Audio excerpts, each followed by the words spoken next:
যেমন ladies finger ring আছে, একটু ফিঙ্গার রিংগুলো ক্লোজলি দেখিয়ে দাও।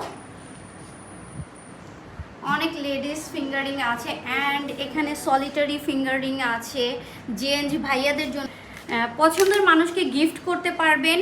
অ্যান্ড এখানে অনেক অনেক নোজ পিনের কালেকশন আছে, আপনারা আপনাদের পছন্দ মতো পারচেস করতে পারবেন।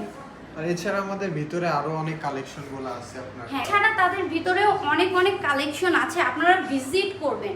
শপটা ভিজিট করলে আপনারা অনেক অনেক কালেকশন দেখতে পারবেন। ভিডিওতে তো এত কিছু দেখানো পসিবল না, তো যতটুকু পেরেছি আপনাদেরকে দেখিয়েছি। অবশ্যই আপনারা ডায়মন্ড বাজারে ভিজিট করবেন। ইভেন এখানে বললাম গোল্ড কালেকশনও পেয়ে যাবেন। এখানে বললাম শুধু ডায়মন্ড না, গোল্ডও আছে, আপনারা চাইলে আপনাদের পছন্দ মতো এখান থেকে গোল্ডও কালেকশন করতে পারবেন। ওকে, সবাইকে কফি দাওয়াত রইলো যে আয়সা ভিজিট করবেন, কফি খেয়ে যাবেন। প্রোডাক্ট না